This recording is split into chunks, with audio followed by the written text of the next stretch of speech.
Hey, welcome back again to my YouTube channel, and for today's video kay maghimo na pud ta og lain nga another video para diri sa atong YouTube channel. So mao to for today's video, ang atong buhaton kay haramong pakit-on sa mga tanom or sa another garden ni mama nga na po mga tanom nga bag-o. So for today's video katorang buhaton kay haramong pakit-on sa ijang lain or bag-o nga garden nga na diri sa pikas sa among bod. So mao to mao na atong buhaton karon na mong pakit-on sa ijang mga tanom. And of course, kung bag-o pa mo sa YouTube channel, please don't forget to click like, share, o pwede po ko nga mo comment down below for any vlog suggestion, or pwede po ko nga kung unsa imong ganahan niya i-comment there, you are free to comment down below. And of course, kung bago pa ka sa YouTube channel, please don't forget to click subscribe ug ang notification bell para always updated ka sa mga past at recent videos na upload diri sa hang YouTube channel. So, maora to, let's start the video. Let's go!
So mao to diri sa laing garden ni mama na tanom nga batong.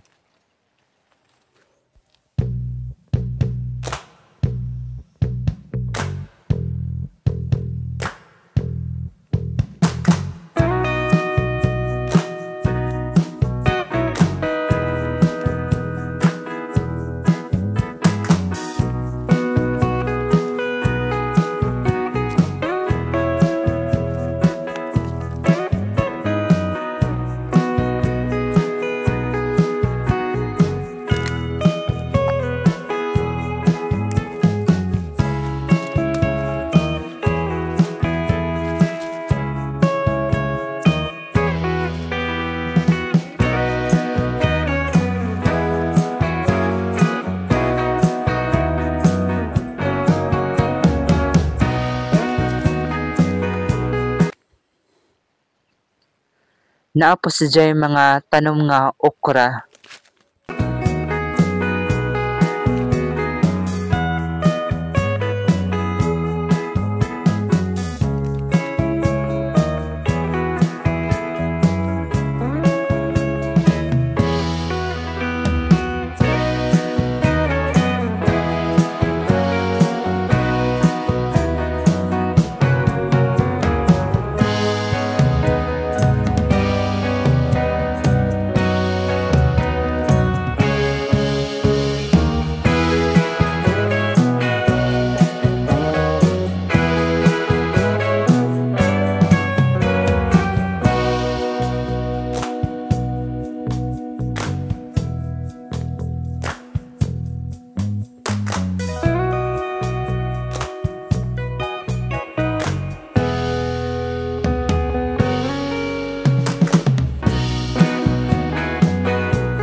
Naapozay tanom nga luya.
And then napuzay tanom nga tangad. So mao to diri na nahugi tapos atong video or atong vlog nga atong i-upload diri sa atong YouTube channel. So maro to atong gibuhat karon kay hara mong gipakita sa laing garden ni mama nga bag-ohay pa ni diyang gibuhat or bag-ohay pa namo ni gitanom ning kaning lain nga garden ni mama. So injong nakita nga nazay mga tanom nga mga luya, nazay tangad, nazay batong, ug nabazay mga okra, ag kanang batong na nazay mga bunga dya ag okra, mga gagmay pa kay bagohay pa man sa gitanom pero mga dagko na za mga dugay-dugay na sa gitanom pero gagmay pa ag mga bunga. So maro to for today's video, maro to atong gibuhat aron mong gipakita sa laing garden nga among gihimo ni mama. And of course, maro to diri na gitapos atong video. Kung bago pa mo sa ang YouTube channel, please don't forget to click like, share, og pwede po ka nga mo comment down below for any vlog suggestion nga pwede nang buhatan, and I will try my best nga ning mabuhat. And of course, kung bago pa ka sa YouTube channel, please don't forget to click subscribe ug ang notification bell para always updated ka sa mga past and recent videos na upload diri sa YouTube channel. So, maoro to, thank you for watching.